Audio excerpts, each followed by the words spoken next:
शुभविवाह या मालिकेच्या 12 नोव्हेंबरच्या भागामध्ये आकाशचा फोन ठेवल्यावरती भूमी सगळ्या घटनाक्रमाचा विचार करत असते.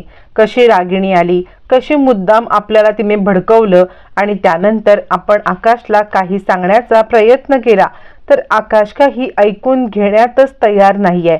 हे सगळं तिला आता आठवतं आणि तिला स्वतःला खूप वाईट वाटत असतं. तोपर्यंत तिकडे आता भूमी उदास बसलेली बघून माधवराव त्याच रस्त्याने चाललेले असतात. ते भूमीच्या खांद्यावरती हात ठेवतात. काय ग भूमी, काय झालं? यावरती इकडे आता भूमी म्हणते, बाबा तुम्ही? आणि इकडे यावरती माधवराव म्हणतात, अगं त्या सराफाचे पैसे द्यायचे आहेत ना, सराफाचे पैसे द्यायचे असल्यामुळे मी मित्रांकडे गेलो होतो. त्यांना जरा विनंती करत होतो की कोण मला पैसे देते का हे पाहत होतो, पण काही पैशाची व्यवस्था होऊ शकली नाही. असं म्हणत तिकडे आता हतबल झालेले माधवराव ना आपल्या मुलीची मदत करू शकत असतात ना या घरामध्ये आता कोणी मदतीचा त्यांना आसरा द्यायला तयार असतं. त्यावरती भूमीला ते म्हणतात, तू इथे का बसलेस? मग भूमी घडलेला सगळा प्रकार सांगते. कशा प्रकारे रागिणीने तिला डिवचलं, कशा प्रकारे रागिणी तिला काय काय बोलली आणि तिला ते सामान परत घेण्यासाठी इन्स्टिगेट केलं, हे सगळं सांगितल्यावरती भूमी सांगते, बाबा हे सगळं असं घडलं, पण या सगळ्यामध्ये कुठेतरी चुकले का मी? म्हणजे त्यांच्या बोलण्याला मी पुन्हा एकदा इन्स्टिगेट झाले का? यावरती माधवराव म्हणतात, हे बघ, तुझ्या परीने तू जे योग्य ते केलंस. या सगळ्यामध्ये जर का तुला योग्य ते वाटते ते तू केलेलं आहेस तर तू बाकीच्या कोणत्याही गोष्टींचा विचार करू नकोस. हे बघ, त्यांना या सगळ्यामध्ये तुला आणि आकाशराव या दोघांना वेगळंच ठेवायचं आहे, त्यामुळे त्या तेच काम करतील. पण तू मात्र या सगळ्यामध्ये आकाशरावांपासून खूप लांब चालली आहेस हे विसरू नकोस. कारण तुला जरी रागिणी आत्या यांचा राग असला ना तरी सुद्धा तू आकाशरावांना अंतर देऊ नको, ही गोष्ट मात्र कर. असं म्हणत माधवराव भूमीला काही गोष्टी समजावून सांगतात, तिला पटवून देतात की किती काही झालं तरी आकाशराव आणि तुझं नातं हे जन्मोजन्मीचं आहे. आता हे सगळं चालू असतं. मग आता भूमी सांगते, बाबा मी ना इंटरव्ह्यूसाठी चाललेले आहे, तुम्ही घरी जा. मग भूमी इंटरव्ह्यूसाठी रिक्षामध्ये बसते आणि निघून जाते.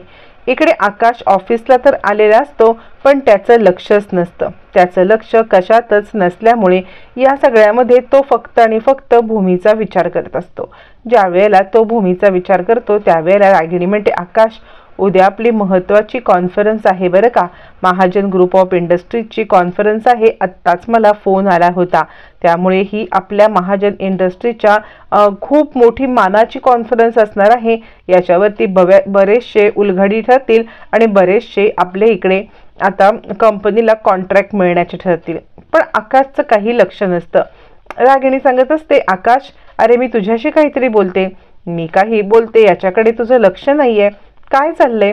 असं म्हटल्यावरती आकाशचं लक्ष जातं आणि काही नाही, मी माझ्याच विचारात गुरफटलेला होतो असं म्हणत आता आकाश रागिणीला म्हणतो, आत्या तू काही म्हणालीस का?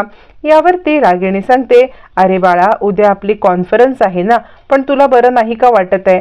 म्हणजे आता या सगळ्यामध्ये भूमीच्या वागण्यामुळे तुला या सगळ्यामध्ये त्रास होतोय का? हे बघ, तू एक काम कर, तू आत्ताच्या आत्ता घरी जा आणि आराम कर, त्यानंतर बघू आपण. असं म्हणत ती मुद्दाम आकाशला घरी पाठवते, कारण घरी आकाशसाठी खूप मोठं कारस्थान रचलेलं असतं. आता इकडे रागिणीच्या बोलण्याचं ऐकून आकाश घरी यायला निघतो आणि तोपर्यंत तो उदासच असतो. तोपर्यंत रागिणी विचार करते, आता अजिबात गप्प बसायचं नाहीये. आकाश कशी कॉन्फरन्स अटेंड करतो, कशा पद्धतीने हे सगळं करतो हे आता मला पाहायचंच आहे. आणि भूमी तुझा स्वाभिमानच चिरडून मी या सगळ्यामध्ये तुला या घरातून बाहेर कशी हकलून लावते ते सुद्धा बघ. असं म्हणत इकडे रागिणीचा विचार चालू असतो. तोपर्यंत इकडे आता आकाश घरी येतो. आकाशचं कशातच लक्ष लागत नसतं. तोपर्यंत मानसी येते आणि आकाश भाऊजी असं काहीतरी बोलते, पण आकाशचं लक्ष नसतं. मानसी विचार करते, आकाश भाऊजी तू खूप दुखावले गेलेले आहेत, म्हणजे या सगळ्यामध्ये ताईच्या वागण्यामुळे ते दुखावलेत. ताईला तरी काय सांगायचं, तिचं तरी काय चुकतंय?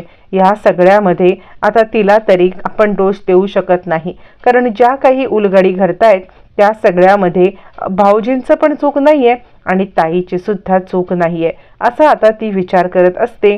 पण आता तोपर्यंत आकाश इकडे अभिजितच्या रूममध्ये येतो. अभिजित सोबत त्याला काहीतरी बोलायचं असतं, त्यामुळे तो अभिजितच्या रूममध्ये येतो. तोपर्यंत भूमी आता इंटरव्ह्यूसाठी आलेली असते.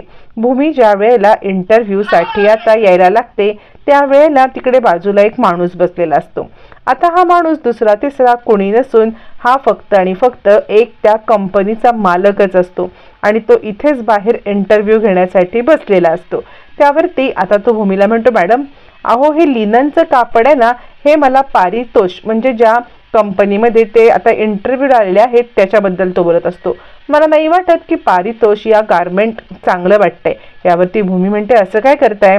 अहो पारितोष गारमेंट हे अख्ख्या ह्याच्यात फेमस आहे आणि यांचं या सगळ्यामध्ये खूपच मोठं काम आहे.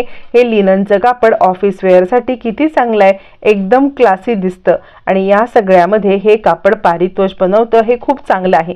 यावरती तो माणूस म्हणतो, मला तसं पारितोषच्या या कंपनीबद्दल फारसं काही माहीत नाही आहे, पण मला काय, मला फक्त हा जॉब करायचा आहे.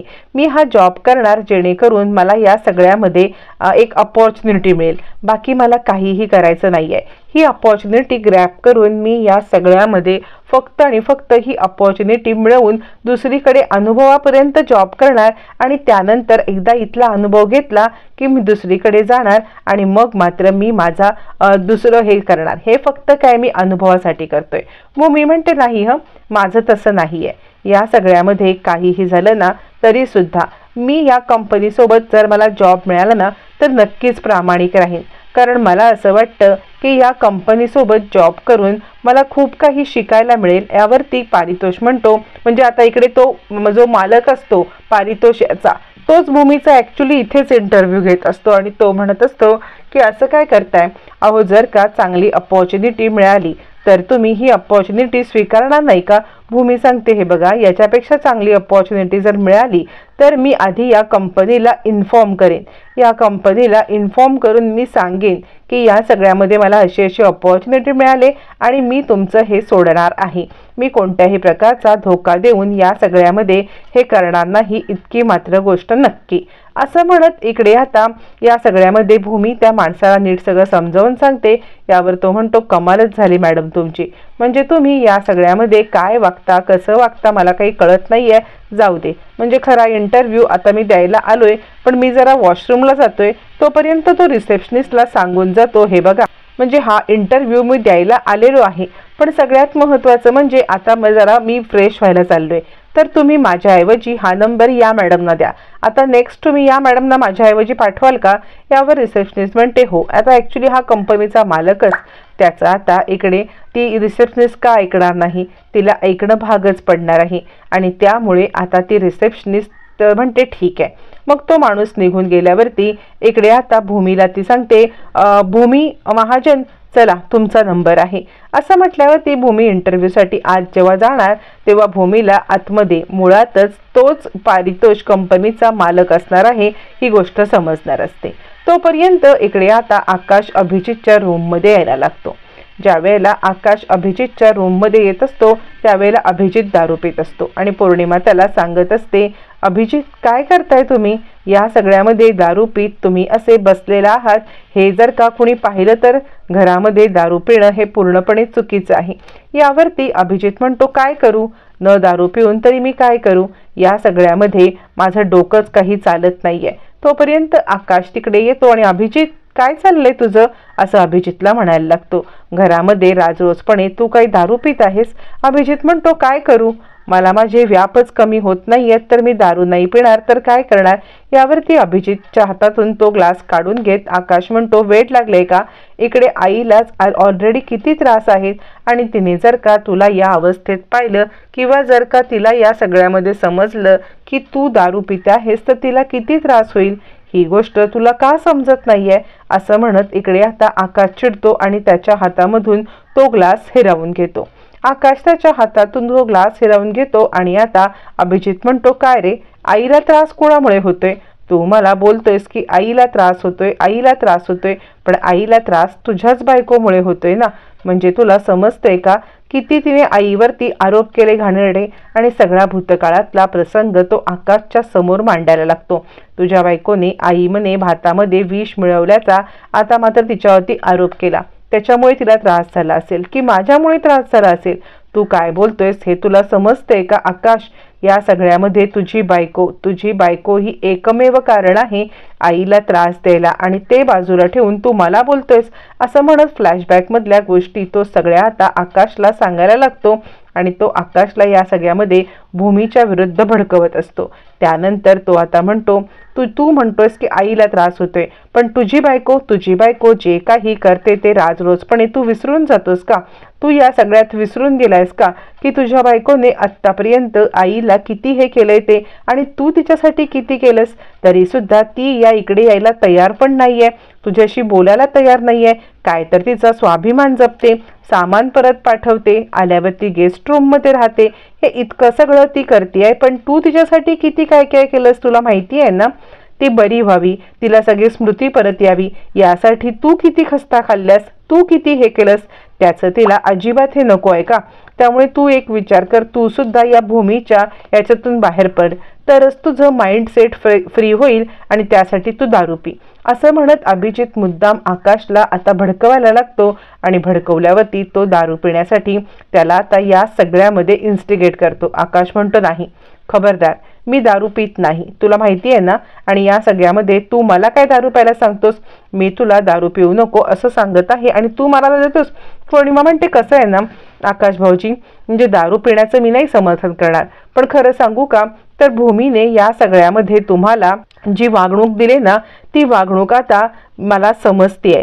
तुमच्यासोबत ती खूप चुकीचं वागतीये. म्हणजे बघा ना, तुम्ही काय काय नाही केलं तिला हे करायला, आणि आत्ता तर तुमच्या दोघांच्या मध्ये असा एक छानपैकी बॉन्ड निर्माण झालेला आहे, आणि त्यामुळे आता मात्र इकडे तुम्ही दोघं जण खरं तर एकत्र यायला पाहिजे आहेत. पण तुम्ही दोघं एकत्र येता ती भूमी तुमच्यापासून लांब जाते. तुम्ही भानुशालींच्या पासून तिला वाचवण्यासाठी काय काय नाही केलं, पण काय त्याचा उपयोग झाला? त्याचा उपयोग शून्य झाला.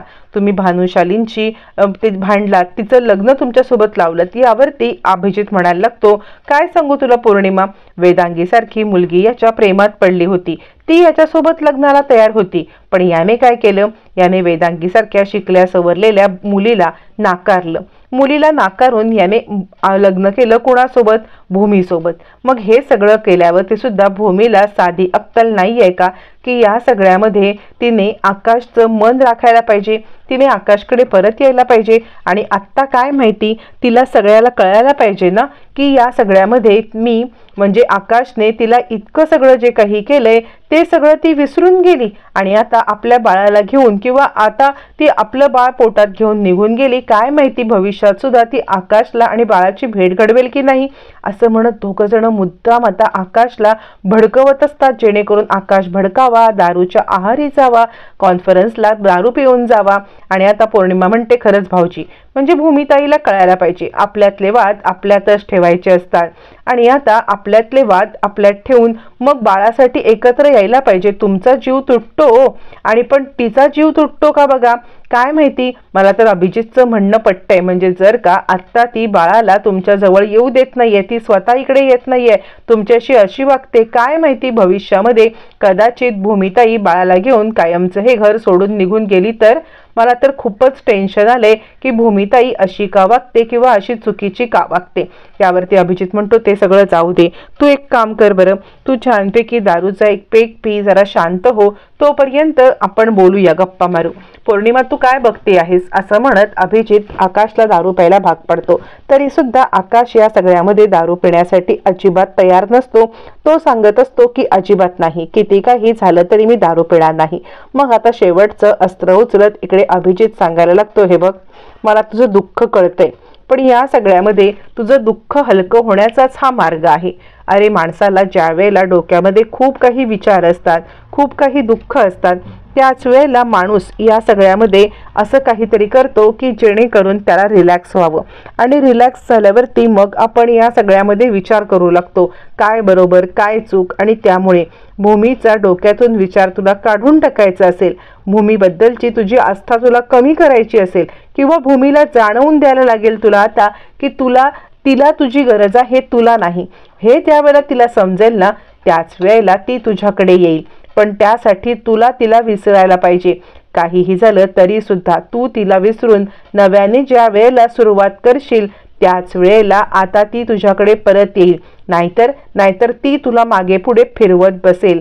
ही गोष्ट तुला विसरता कामा नये. असं म्हणत इकडे आता मुद्दाम भूमीविरुद्ध भडकवत दारूच्या आहारी तुला जायलाच पाहिजे हे अगदी ठामपणे सांगत इकडे अभिजितने बाजी मारलेली असते. एका पॉइंटला आता अभिजित कुठेतरी अभिजितचं म्हणणं आकाशला पटायला लागतं. आकाश या सगळ्या जाळ्यात अडकतो आणि त्याला वाटतं नाही, खरंच दारू ही एकमेव आधार आहे की ज्याच्यामुळे मी या सगळ्यामधून वाचू शकतो किंवा मी या सगळ्यामधून भूमीला विसरण्यासाठी मदत करू शकतो. हा तो विचार करतो आणि फायनली इकडे आता पौर्णिमाला अभिजित खूण करतो. ग्लास आण. पौर्णिमा पटकन ग्लास देते. ग्लास दिल्यावरती आता मात्र इकडे आकाश म्हणायला लागतो, अभिजित नाही, मला या सगळ्यामध्ये कॉन्फरन्सची मीटिंग अटेंड करायची आहे. काहीही झालं तरी मी दारू पिऊ शकत नाहीये. यावरती अभिजित म्हणतो, कुठच्या जमान्यात जगतोयस रे तू? अरे तू या सगळ्यामध्ये विचार करू नकोस. 2 पेग दारू पेल्यामुळे काहीच होत नसतं. पौर्णिमा म्हणते, हो ना, तुम्हाला या सगळ्यात स्ट्रॉंग राहायला पाहिजे.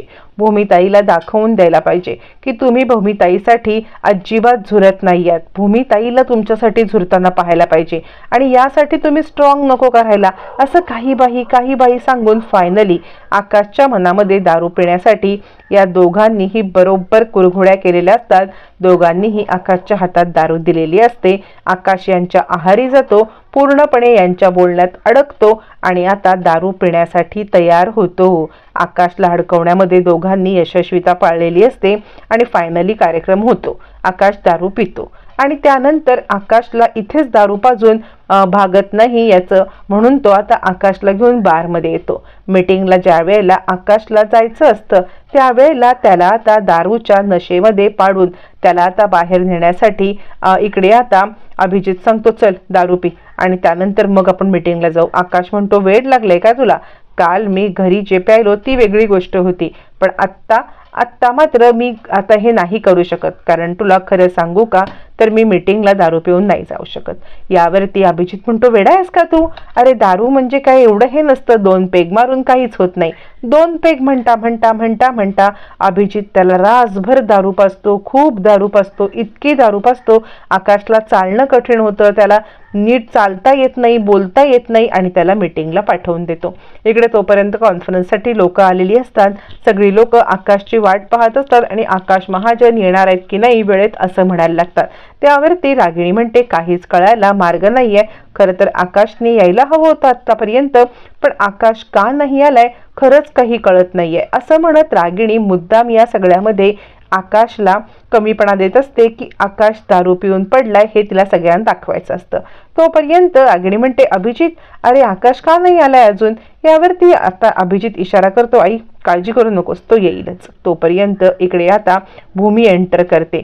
भूमीला रागिणी सांगते, तू पूर्णपणे हारलेली आहेस. काहीही झालं तरी आता या सगळ्यामध्ये आकाश पूर्णपणे हारलाय आणि आता आकाश दारू पिऊन येणार आणि कॉन्फरन्स सगळी उद्ध्वस्त होणार. पण रागिणीचा हा डाव भूमी काही यशस्वी होऊ देत नाही. भूमी या सगळ्यामध्ये रागिणीला पुरून उरणार असते आणि भूमी ही कॉन्फरन्स अटेंड करणार. भूमी कॉन्फरन्स अटेंड करून त्यानंतर आता मात्र आकाशचे डोळे उघडणार आहे आणि या सगळ्यामध्ये आकाशचे डोळे खरंच उघडणार का? रागिणीचा डाव खरंच फेल होणार का? हे मात्र येणाऱ्या भागातच कळणार आहे.